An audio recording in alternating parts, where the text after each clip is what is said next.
typefaces are historic, and the matrices don't exist for them any longer, so they can't be created on the linotype or monotype machines. Wow. And so those are the historic typefaces, and we do sometimes set type and print with them. Can you go the reverse and manage to make matrices at some time? Matrices can be made at a place, I think, in London, but it is amazingly expensive. Yeah. And so it's basically that You're not this going to is- do yeah, all of these. It's basically with these typefaces that this is the last remaining metal of some of these. We got this. Don't casual? Yeah, we do. You run out, I know where to get more. Yep, so here's all the fonts out of our catalog. Wow. Oh, who am I supposed to ask for prices? That's Pete. Pete's gonna be down here. Yeah, this is pretty nice when you got it organized. Yeah. Just getting it like this is a job. I was gonna say, how many hours? I mean, think how much lead weighs. Yeah. So moving all of these typefaces, and the fact that if you spill one of them, there's, 25 hours of work putting it back together.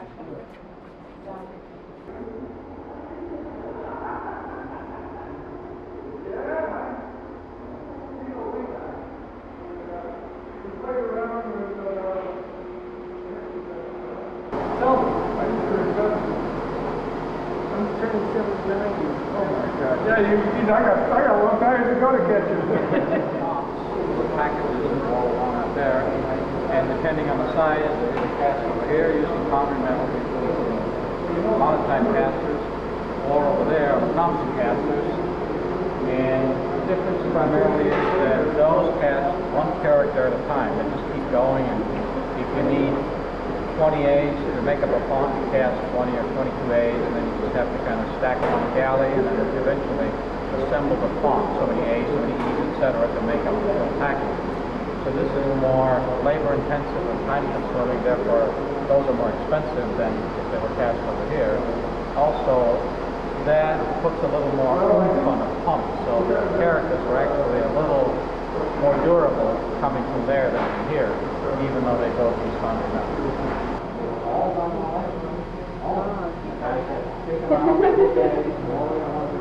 Learn this. I smoked 2 packs of cigarettes at the time that I'm learning this, and I quit. Good. You lay down a cigarette, you're not sure you want to do this. I don't know. The only difference. Well, you was lucky to start on this. You Yeah. still have a job and, Yeah, you know, well, but the only difference, I mean, these are 32 holes across. There's no way you're going to remember what is where, especially seeing if you change it. The only thing that's constant is this. You can kind of recognize that pattern. Word keyboards that look just like a typewriter, and it was a linotype keyboard.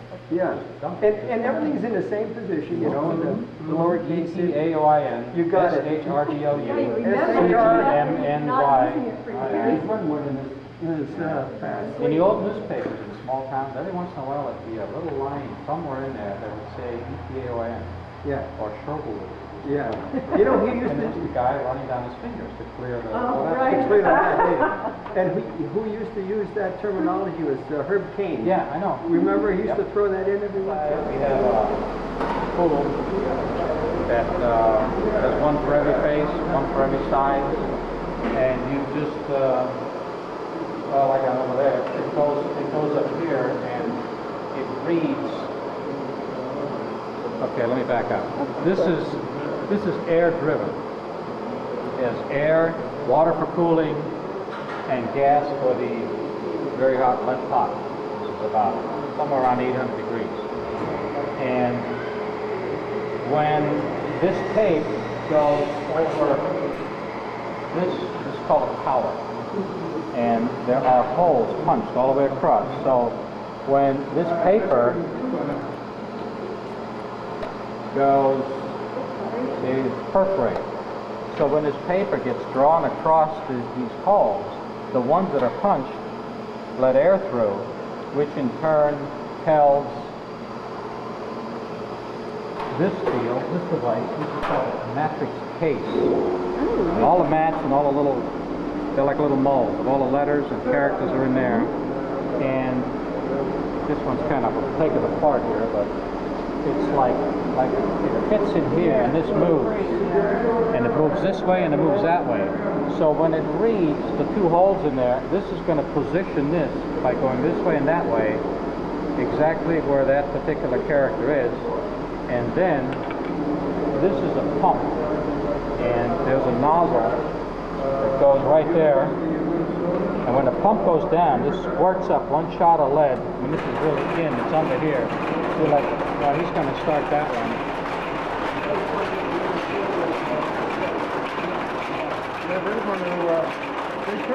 So you can see this thing moving now. Even, okay, now the pump's casting. Oh, you can see the legs dropping out. So every time this goes down, right, every time this goes down, it casts one character. And the characters come out right there. And like I said, you can see this moving to the various positions. And when the line is full, it's pulled out. And it's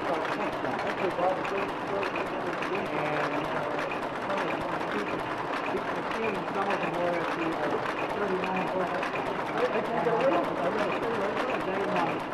Normally I have 4 or 5 machines on. Move this back and forth.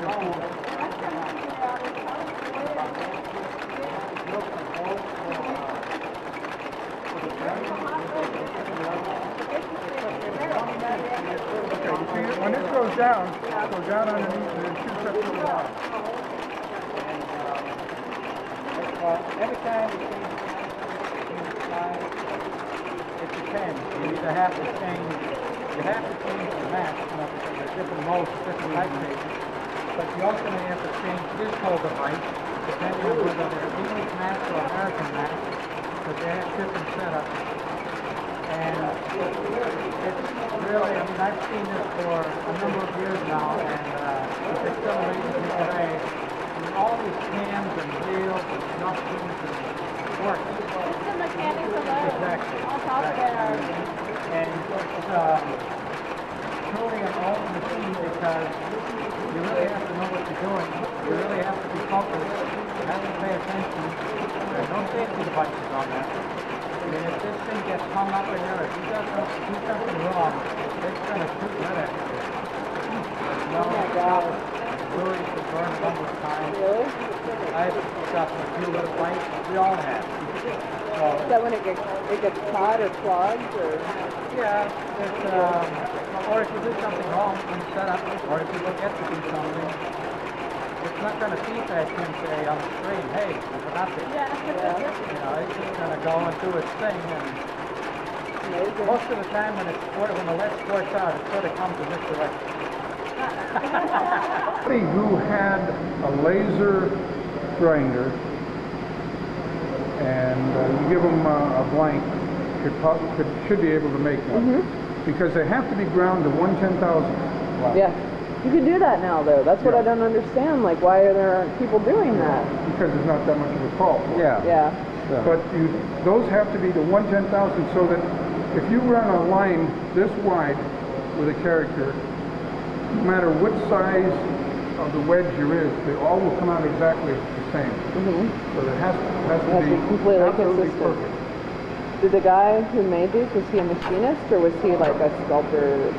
He was a machinist, and they used a dial indicator on a grinder.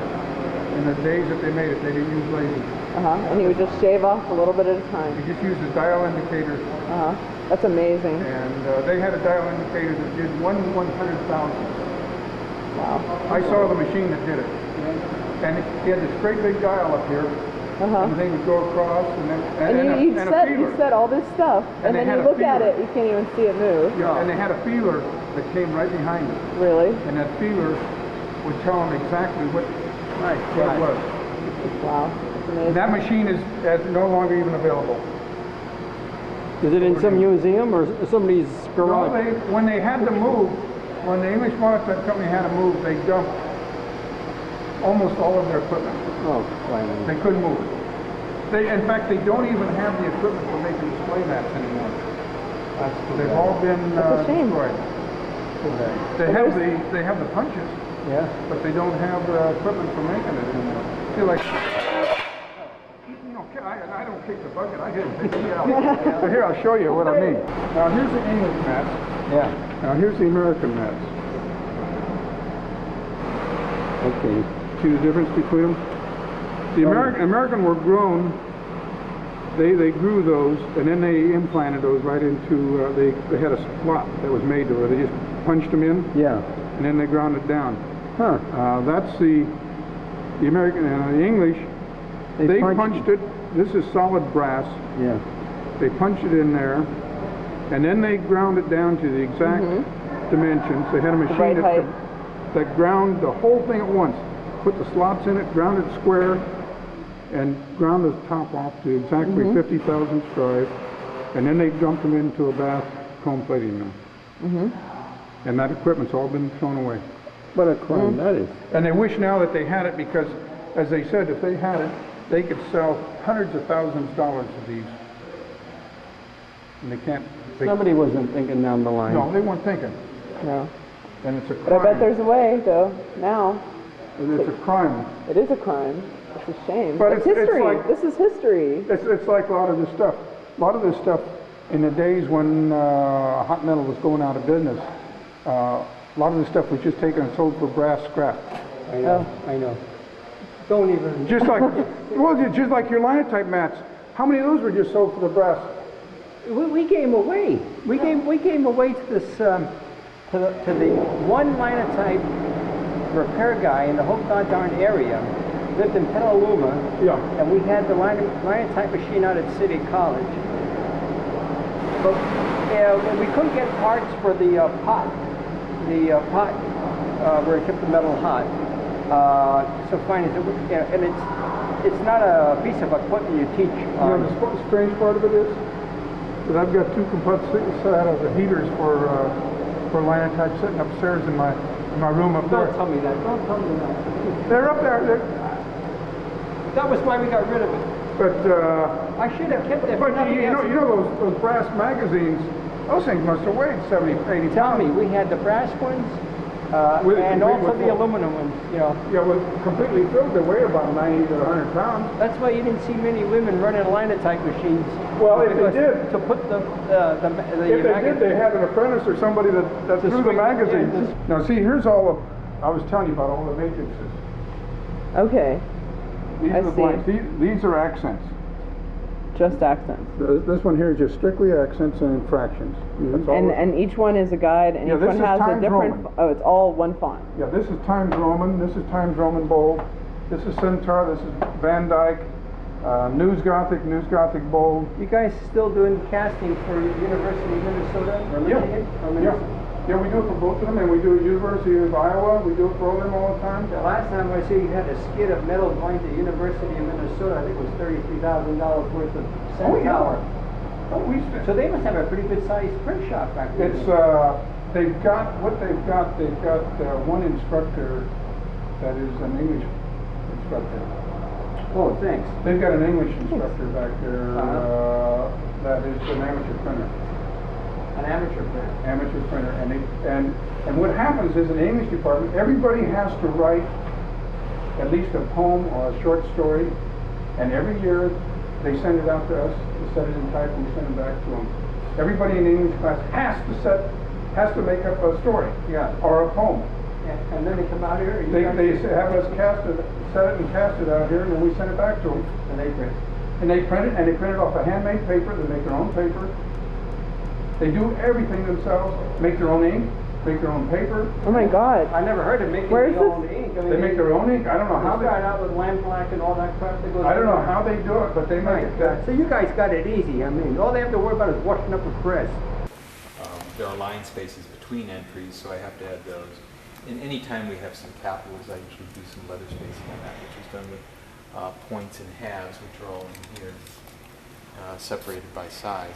All of my spacing material is here, and the measure on the book is, well, the measure on the prospectus is 34 picas, so I cut my material.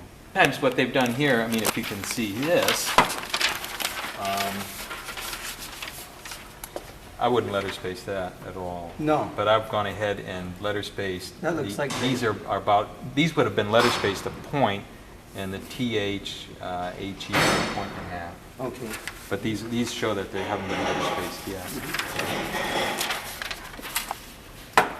So once it's finally, corrections are made, and Andy's over there, he's rereading the first 3 of the 4 galleys. If there are more corrections, then they get made again. And then it get broken on the page. Andrew has already worked on the computer and figured out how this 8-pager should look. And at the present moment, when I'm done with this, I can just figure out whether this is going to actually work or whether we're going to have to take something out, do a little bit of editing. If we have to add a few lines, that's not a problem. We can do that at the end of the prospectus itself. From the proofreading, and once these the pages are put onto a page galley, and we go from these long galleys to page galleys like so, they're transferred over to the stone, which is behind you.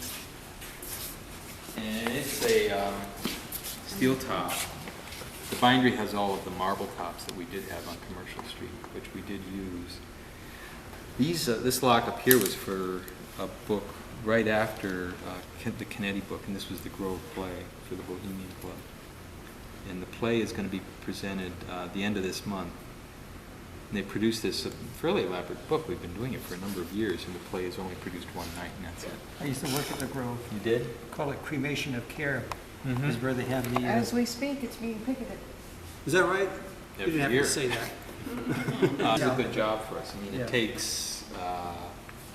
takes about a week to print, and we print all of our book work is done. Almost all the book work is done on the Miller, which is 2-color. And the illustrations, which are these here, these were the polymer plates were made here. How do you get this to the press? Does it lift, or you put it on a turtle, or what? No, we lift it. It's one person can do it. It's not. Now the Bible pages weigh close to 100 pounds, 2 pages locked up. This is not that heavy, but with the coins, it will pick up. Yeah. But it is heavy. Yeah. And you take it over carefully. Yeah. If you have anything that doesn't justify, it could fall out or it's going to appear to be loose. And once you get it in the bed of the press, and I'll show you that, it takes 2 people to feed. Andrew learned from Edwin, I guess, how to feed hand paper. The sheets are always for hand feeding. You have to float them in, huh? Well, he would whip them in because we would interleave the sheets with newsprint, Okay. which would allow you to back up the same day.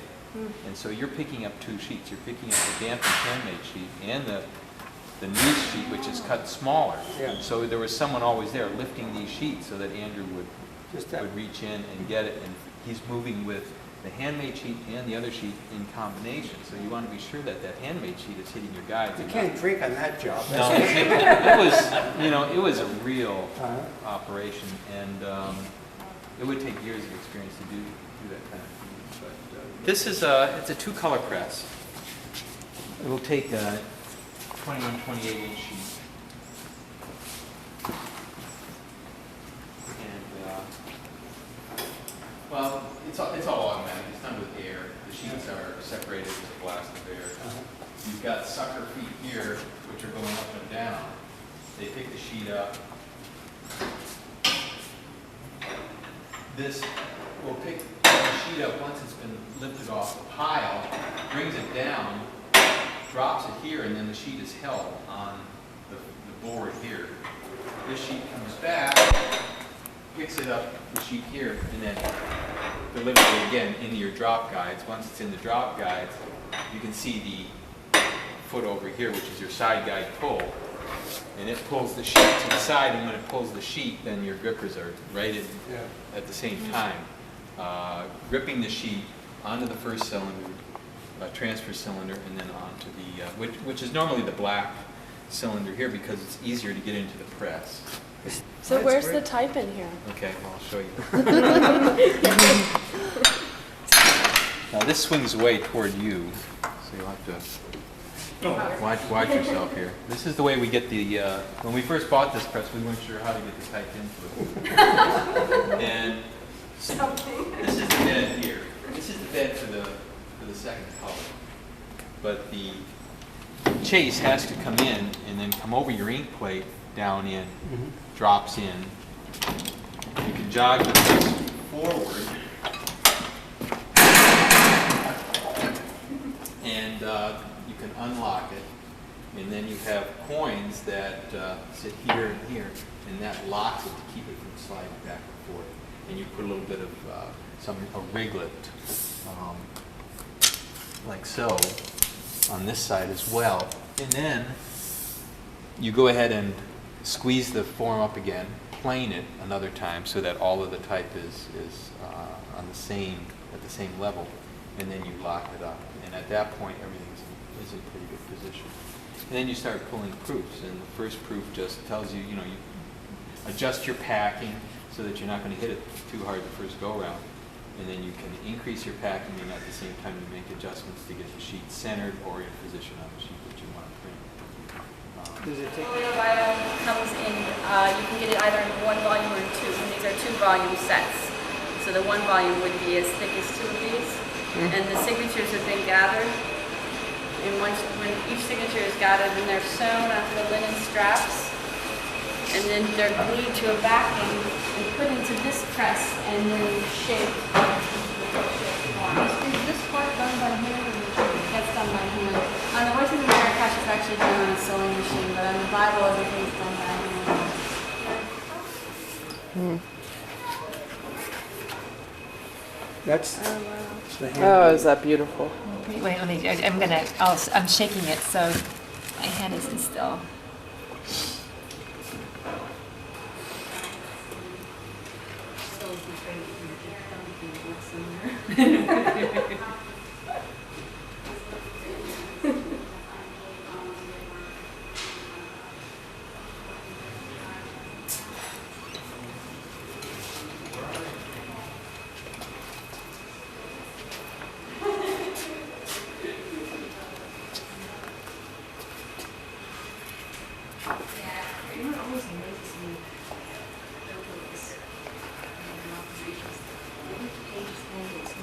And still clean.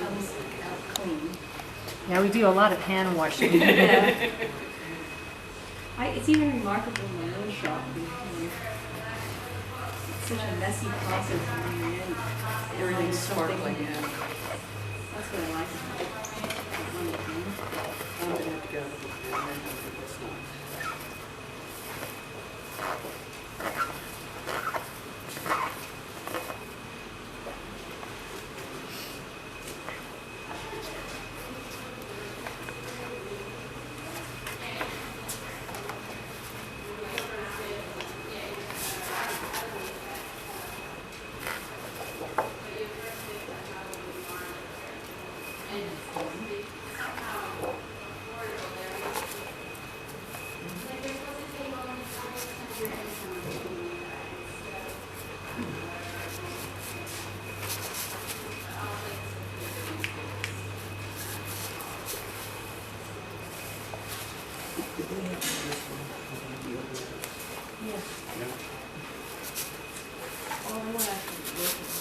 So you leave them loose initially?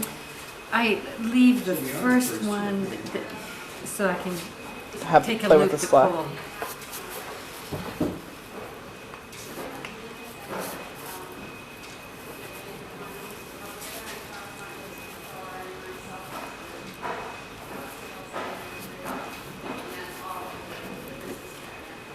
Those holes are probably punched on a press too. No, they're punched in that trough. It's sort of a form, so we put each signature in. They're punched separately, the signatures, and punch them.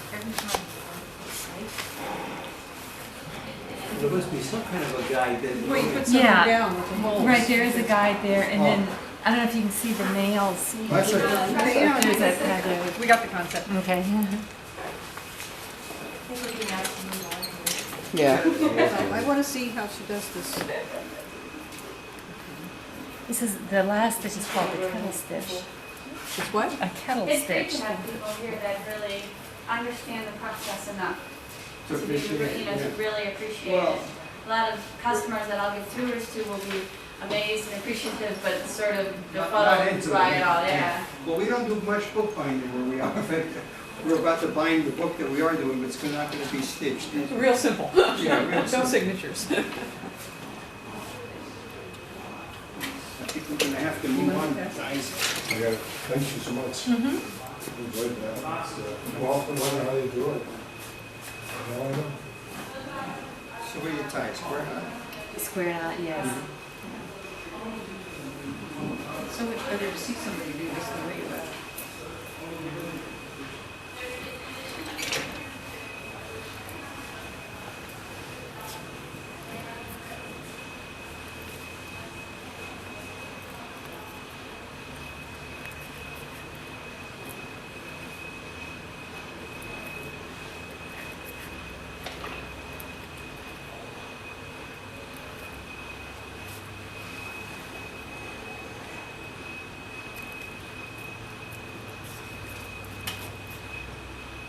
And that's it. That's it.